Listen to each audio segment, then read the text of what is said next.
Okay, John വിട്ടാസിനെ കുറിച്ച് പ്രകീർത്തിക്കുന്നത് അയാളൊരു CPM MP ആണ്. ചോദിക്കേണ്ട ഒരു കാര്യം, അദ്ദേഹത്തോട് ചോദിക്കേണ്ട കാര്യമാണ്. ഞാൻ പറഞ്ഞു സബ് കമ്മിറ്റി പുറത്തു വരുന്നവരെ പറയില്ല. ഒന്ന്, ഞാൻ നിങ്ങളോട് ചോദിക്കുന്ന ഒരു കാര്യം, കഴിഞ്ഞ ഇപ്പോൾ പിന്നെ വല്ലാതെ മെഴുകിക്കൊണ്ടിരിക്കുന്ന ഇടതുപക്ഷത്തെ നേതാക്കന്മാരെ ബ്രിട്ടീസും ജലീലൊക്കെ അടക്കം ആളുകളോട് ഞാൻ ചോദിക്കുന്നത്, കഴിഞ്ഞ മന്ത്രിസഭയിൽ ചെയ്ത പണിയുണ്ട് വളരെ കൃത്യമായി ഒരു സർക്കാർ ഒരു എഗ്രിമെന്റിൽ ഒപ്പുവച്ചിരിക്കുന്നു. അത് റിയാലിറ്റിയാണ്. അത് വസ്തുത നിലനിൽക്കൽ മാത്രം അല്ലേ? എന്നാൽ അതാണ് വസ്തുത. പറയട്ടെ നിങ്ങളുടെ കഴിയട്ടെ. എന്നാലും അതൊരു വലിയ പ്രശ്നമാണ്. ഈ ആളുകളുടെ പ്രൊട്ടസ്റ്റ് ഭയങ്കര ഇഷ്യൂ ആണ്. അപ്പൊ ഈ പിന്നെ പലയിടത്തും എല്ലാ MLA-മാരും ഒക്കെ ചെയ്യണമെന്ന് പറയുമ്പോഴും നായയുടെ കടി ഭയങ്കരമാണെന്ന് അല്ലെങ്കിൽ അത് അപകടകരമായി വന്നുകൊണ്ട് നമ്മൾ കണ്ടുകൊണ്ടിരിക്കുന്നത് പ്രൊട്ടസ്റ്റ് വന്നിട്ട് പരിഹാരം നമുക്ക് അതൊക്കെ ശത്രുക്കളും ABCയും ഒക്കെ തന്നെയാണ് കാര്യം. അപ്പൊ നമ്മൾ ഈ പ്ലാന്റേഷൻ അതൊക്കെ പറഞ്ഞിട്ടുണ്ട്. അതുപോലെ വനം ഈ വന്യമൃഗങ്ങളുള്ള ഭാഗമല്ല, വനഭൂമിയായി നോട്ടിഫൈ ചെയ്ത ഒഴിഞ്ഞ സ്ഥലങ്ങളൊക്കെ ഒരേക്കറിൽ 1000-ഓളം വാക്കുകൾ നമുക്ക് പാലിക്കാൻ പറ്റും. ഒരു പഞ്ചായത്തിന് ശരിക്കും പറഞ്ഞത് ഒരൊറ്റ സ്ഥലത്തുണ്ടെങ്കിൽ പ്രോബ്ലംസ് കൂടുതലാണ്. അപ്പൊ അത് എങ്ങനെ ജനങ്ങളെ കൺസൾട്ട് ചെയ്ത് കൊണ്ടുവരാൻ പറ്റുന്ന പ്രോട്ടോകോൾ രീതിയിൽ പുറത്തു വരുന്നതോടുകൂടെ കുറേയൊക്കെ പഞ്ചായത്തുകളിൽ ഇതൊരു അപകടം ഉണ്ടാവുന്ന പൂർണ്ണമായി ചിത്രമായി അതൊരു പുറത്തിറങ്ങാനുള്ള ഒരു താമസമാണ്. പൂർണ്ണമായി ഞങ്ങളതിൻ്റെ എല്ലാത്തരം മീറ്റിങ്ങുകളും ചേർന്ന് അവസാനം ഫൈനൽ എഴുതിയിട്ട് ബിഫോർ 7th ഇറക്കാനുള്ള തീരുമാനമായിരുന്നു. കാരണം 7th ഹൈക്കോടതി അതിനു മുമ്പ് ഞങ്ങൾ PM ശ്രീയുമായി ബന്ധപ്പെട്ട് രാജ്യസഭയിലെ സംസ്ഥാനങ്ങൾക്ക് അതിന് പിന്മാറാൻ കഴിയും എന്നാണ്. അതിനെക്കുറിച്ച് എനിക്കറിയില്ല. കാരണം PM ശ്രീയുമായി ബന്ധപ്പെട്ട് ഞങ്ങൾ നിയമസഭയിൽ ഒരു കമ്മിറ്റി ഉണ്ടാക്കിയിരുന്നു. അസംബ്ലിയിൽ ക്യാബിനറ്റ് കമ്മിറ്റി ഉണ്ട്. ആ കമ്മിറ്റിയുടെ തീരുമാനം വന്നതിന് ശേഷം മാത്രമേ ഔദ്യോഗികമായി കമന്റ് ചെയ്യുന്നതിന് അർത്ഥമുള്ളൂ. അതിനു മുമ്പ് നമുക്ക് പിന്നെ വേറെ വേണമെങ്കിൽ പലതും പറയാം. പക്ഷെ ഒരു മന്ത്രി എന്നുള്ള ആൾക്ക് ക്യാബിനറ്റിന്റെ സ്പിരിറ്റിനെതിരായിട്ടാണ് ഞാൻ സംസാരിക്കാൻ പറ്റുന്നത്. ഞാൻ അതിനെക്കുറിച്ച് സംസാരിക്കും. അത് അറിയില്ല. എനിക്കറിയാത്തൊരു കാര്യത്തിൽ ഞാൻ കക്ഷികളാത്ത കാര്യങ്ങൾ പറയുന്നത്. ഇന്നലെ പത്രക്കാരൻ ചോദിച്ചപ്പോൾ ഞാൻ കുഞ്ഞാർ സാഹിബ് നേരത്തെ ഉണ്ടാവും ഞാൻ പറഞ്ഞു. ഇന്നലെ ഷംസു ഉണ്ടായിരുന്നു, എപ്പോഴും ഞാൻ പറഞ്ഞു. അതെന്താണ് കാര്യം എന്ന് വെച്ചാൽ പിന്നെ അവരാണ് അതിനകത്ത് ഇപ്പോൾ എന്തെങ്കിലും പറയാനുണ്ടെങ്കിൽ ആഡ് ചെയ്യണം.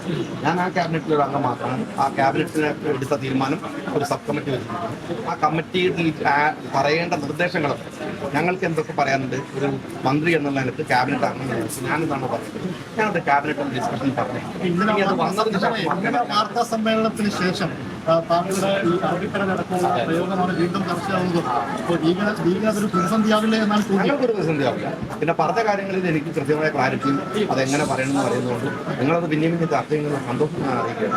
അതത്ര റെലവൻ്റ് ആണെന്നുള്ളത്. സബ് കമ്മിറ്റി തീരുമാനം വരുന്നതിന് തന്നെ UDF കൺവീനർ വാർത്താ സമ്മേളനം വിളിച്ച് പറഞ്ഞു സർക്കാർ PM ശ്രീയുമായി മുന്നോട്ട് പോകാൻ തീരുമാനിച്ചിട്ടുണ്ട് എന്നുള്ളത് അതൊരു വൈരുദ്ധ്യമായിട്ടുള്ള നിലപാടല്ല. അല്ല, ഞാൻ ചോദിക്കേണ്ട ഒരു കാര്യം, അദ്ദേഹത്തോട് ചോദിക്കേണ്ട കാര്യമാണ്. ഞാൻ പറഞ്ഞു സബ് കമ്മിറ്റി പുറത്തു വരുന്നവരെ പറയില്ല. ഒന്ന്, ഞാൻ നിങ്ങളോട് ചോദിക്കുന്ന ഒരു കാര്യം, കഴിഞ്ഞ ഇപ്പോൾ പിന്നെ വല്ലാതെ മെഴുകിക്കൊണ്ടിരിക്കുന്ന ഇടതുപക്ഷത്തെ നേതാക്കന്മാരെ ബ്രിട്ടീസും ജലീലൊക്കെ അടക്കം ആളുകളോട് ഞാൻ ചോദിക്കുന്നത്, കഴിഞ്ഞ മന്ത്രിസഭയിൽ ചെയ്ത പണിയുണ്ട് വളരെ കൃത്യമായി ഒരു സർക്കാർ ഒരു എഗ്രിമെന്റിൽ ഒപ്പുവച്ചിരിക്കുന്നു. അത് റിയാലിറ്റിയാണ്. സർക്കാർ നിങ്ങൾക്ക് ആർക്കും അഭിപ്രായം ഉണ്ടോ ഒപ്പുവച്ചില്ലാന്ന്? ഇടതുപക്ഷത്തിന്റെ അഭിപ്രായം ഒപ്പുവെച്ചിരിക്കുന്നു. ഒപ്പുവെച്ചവരെ അഭിപ്രായം പറയാതെ ആ ഒപ്പ് മാറ്റി കളയാൻ ഞങ്ങളോട് പറയുന്നത്.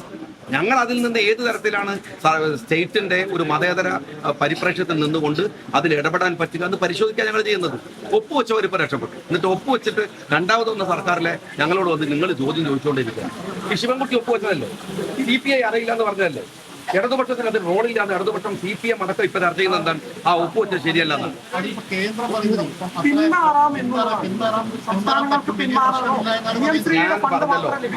അത് ഞാൻ അതിന്റെ ടെക്നിക്കാലിറ്റിയെ കുറിച്ച് സംസാരിക്കും, അതിന്റെ പൊളിറ്റിക്സ് സംസാരിക്കും. ടെക്നിക്കാലിറ്റിയെ കുറിച്ച് സംസാരിക്കില്ല. സംസാരിക്കണമെങ്കിൽ കേന്ദ്രമന്ത്രി പറഞ്ഞിട്ടുണ്ട് നിങ്ങൾ പിന്മാറും. നിങ്ങൾ കുറച്ച് വർഷത്തിൽ പറഞ്ഞത് കേന്ദ്രമന്ത്രി പിന്മാറുന്നു. ഞാൻ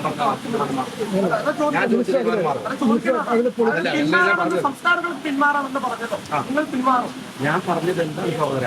ഞാൻ പിന്മാറില്ല തീരുമാനിക്കാൻ സബ് കമ്മിറ്റി അവിടെ ഉണ്ടാക്കി വെച്ചിട്ട് ഞാൻ അവിടെ വന്ന് വർത്തമാനം പറയാം. സബ് കമ്മിറ്റി അവിടെയല്ലേ ഉള്ളത്? ആ സബ് കമ്മിറ്റിയിലെ ക്യാബിനറ്റിനകത്ത് അംഗല്ലേ ഞാൻ. നിങ്ങൾ ഒറ്റത്ത് ചോദിച്ച ക്യാബിനറ്റ് തീരുമാനം മാറ്റാൻ കഴിയും. അതിൽ പൊളിറ്റിക്കൽ നേരത്തെ മിനിസ്റ്റർ സൂചിപ്പിച്ചതുകൊണ്ട് ഇതൊരു രാഷ്ട്രീയ നിലപാടാണിത്. കഴിഞ്ഞ സർക്കാർ ഒപ്പിട്ടു, ഇപ്പോൾ അതിനൊരു രാഷ്ട്രീയ നിലപാടാണ് പറഞ്ഞു. അതൊക്കെ നേരത്തെ പ്രതിപക്ഷത്തിരിക്കുമ്പോൾ പറഞ്ഞ എത്ര ഗൗരവത്തിൽ രാഷ്ട്രീയ നിലപാട് പറയാൻ മുസ്ലിം ലീഗിന് കഴിയുന്നില്ല എന്നാണ് ഇപ്പോഴത്തെ വിമർശനം. ഒറ്റ കാര്യം, രാഷ്ട്രീയ നിലപാടാണ്. അപ്പൊ അവർ അത് ഒപ്പിട്ടൊരു വസ്തു നിലനിൽക്കുന്നു. നിലനിൽക്കൽ മാത്രം അല്ലേ? എന്നാൽ അതാണ് വസ്തുത. പറയട്ടെ നിങ്ങളുടെ കഴിയട്ടെ. എന്നാലും ഞാൻ ഒരു കാര്യം പറയാം, ഞാൻ നിങ്ങളോട് സീരിയസ് ആയിട്ട് പറയാണ്. ഒപ്പിട്ട സർക്കാർ, മുൻ സർക്കാർ അവിടെ നിൽക്കുന്നു. രണ്ടാമത് ഞാൻ പറഞ്ഞ കമന്റ് അല്ലെങ്കിൽ UDF പറഞ്ഞ കമന്റ്, അത് കമന്റുകളാണ്, പൊളിറ്റിക്കൽ സ്റ്റേറ്റ്മെന്റ്സ് ആണ്. മറ്റത് സമീപനമാണ്, ഒരു സ്റ്റേറ്റ് എടുത്ത ഒപ്പുവെക്കലാണ്. രണ്ടും ഒരുപോലെ. അതിനല്ലേ സബ് കമ്മിറ്റി വെച്ചത്.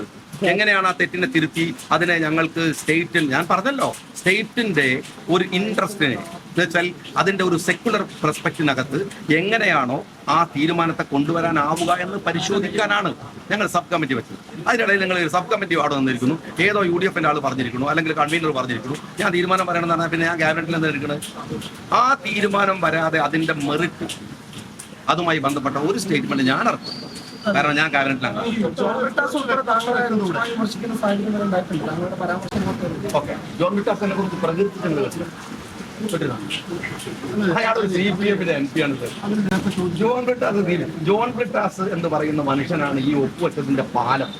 ഇടനിലക്കാരൻ ഷാജി അറിയാണ്ടല്ല, സ്വന്തം ഘടക കെട്ടിയായ CPI അറിയാതെ ഒപ്പുവെച്ചതിലെ പാലം. അയാൾ അതിന് വാങ്ങിയിട്ടുള്ള വല്ല ഏർപ്പാടുണ്ടെങ്കിൽ അത് അയാൾ അവിടെ പറയും. ഒപ്പം വെച്ചിട്ട് ഉളുപ്പില്ലാതെ സംസാരിക്കുന്ന അയാളൊരു രാഷ്ട്രീയം പറയാൻ എനിക്കൊരു താല്പര്യം. അത് നേരത്തെ ചോദിച്ചൊരു വ്യക്തത, PM3 നിന്ന് പിന്മാറിയാൽ കാര്യമായൊന്നും സംഭവിക്കില്ല, PM3 പദ്ധതിയുടെ ആനുകൂല്യം മാത്രമേ നഷ്ടമാകൂ എന്നാണ് കേന്ദ്രം കൊടുത്ത മറുപടി എന്നാണ് പറയുന്നത്. ആലോചന ശരിക്കും വേണ്ടതല്ലേ? ആലോചിക്കാൻ ബോധ്യമുള്ളപ്പോഴേ അത് കടുപ്പെടുത്ത സർക്കാർ പിടിക്കുന്നത് എന്തിനാണ്? എന്ത് സ്റ്റേറ്റ്മെന്റ് ആണ് ഒരിക്കലും ഞാൻ പറയാം അതിന്റെ മെറിറ്റ് സ്റ്റേറ്റ്മെന്റ്.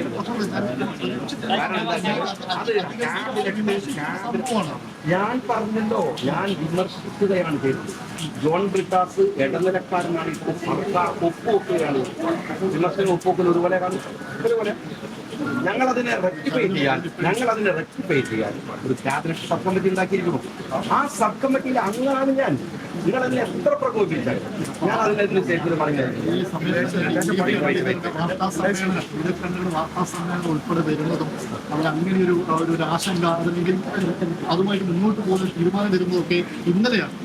ഞാൻ നിങ്ങളോട് പറയട്ടെ, അതിന്റെ മെറിറ്റുമായി ബന്ധപ്പെട്ട ഒരു സ്റ്റേറ്റ്മെന്റ് എന്നാൽ സബ് കമ്മിറ്റിയുടെ റിപ്പോർട്ട് വരട്ടെ. എന്നിട്ട് ഇനിയും ഞാൻ പറയാം.